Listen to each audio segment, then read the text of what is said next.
ابراہیم علیہ السلام آپ بکریاں چرا رہے ہیں، اسی دوران اللہ کے فرشتوں نے اللہ کی بارگاہ میں عرض کیا، اللہ تیرے ابراہیم کو آزمانا چاہتے ہیں۔ اللہ نے فرمایا اے میرے فرشتوں چلے جاؤ، میرے ابراہیم کو آزما لو۔ حضرت ابراہیم علیہ السلام کے پاس بے شمار بکریوں کا ریوڑ موجود تھا، آپ بکریاں چرا رہے ہیں، اسی دوران اللہ کے فرشتے انسانی شکل میں چلے گئے۔ ابراہیم علیہ السلام کو جب بکریاں چراتے ہوئے دیکھا، انہوں نے قریب آ کر اللہ کا ذکر کرنا شروع کر دیا، اللہ اللہ کرنے لگ گئے۔ جب اللہ کا ذکر شروع کیا، حضرت ابراہیم علیہ السلام وجد میں آ گئے، آپ پر وجدانی کیفیت طاری ہو گئی۔ تھوڑی دیر کے بعد فرشتوں نے ذکر روک لیا، آپ نے فرمایا اللہ کے بندو روک کیوں لیا، ذکر روکا کیوں ہے؟ وہ کہنے لگے ہمارا جو ذکر تھا وہ پورا ہو گیا،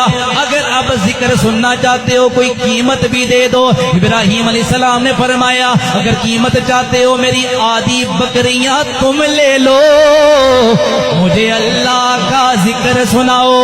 انہوں نے آدھی بکریاں لے لی، اس کے بعد پھر اللہ اللہ کرنے لگ گئے۔ حضرت ابراہیم پر پھر کیفیت طاری ہونے لگی، تھوڑی دیر گزری، فرشتوں نے پھر ذکر روک لیا۔ ابراہیم علیہ السلام نے فرمایا اے بندو اب ذکر کیوں روک لیا؟ فرشتے کہنے لگے اے ابراہیم علیہ السلام ہماری قیمت پوری ہو گئی ہے، جو آپ نے قیمت دی تھی وہ قیمت پوری ہو گئی ہے، اب نئی قیمت دو گے تو اور ذکر سنائیں گے۔ حضرت ابراہیم نے فرمایا یہ ساری بکریاں لے لو، مجھے اللہ کا ذکر سناؤ۔ انہوں نے ساری بکریاں لے لی، پھر اللہ کا ذکر کرنے لگ گئے۔ تھوڑی دیر کے بعد پھر ذکر روک لیا۔ حضرت ابراہیم نے فرمایا اب کیا ہوا ہے؟ وہ کہنے لگے قیمت پوری ہو گئی، اور قیمت ادا کرو۔ حضرت ابراہیم نے فرمایا اب تو مجھے دینے کے لیے میرے پاس کچھ بھی نہیں ہے، لیکن میں چاہتا یہ ہوں مجھے اللہ کا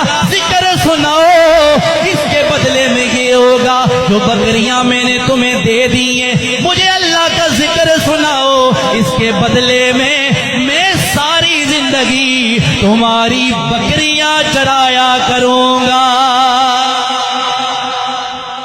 کہا مجھے اللہ کا ذکر سناؤ، اس کے بدلے بکریاں دے دیا، بکریاں چراؤں گا لیکن مجھے اللہ کا ذکر۔ فرشتے کہنے لگے ابراہیم ہم اللہ کے فرشتے تھے، آزمائش کے لیے آئے تھے، اللہ نے فرمایا ہے کہ میرا ابراہیم آزمائش میں کامیاب ہو گیا ہے۔ تو یہ اللہ کے نبی تھے، اس سے ہمیں یہ سبق ملتا ہے کہ اللہ آزماتا ہے، جان کے معاملے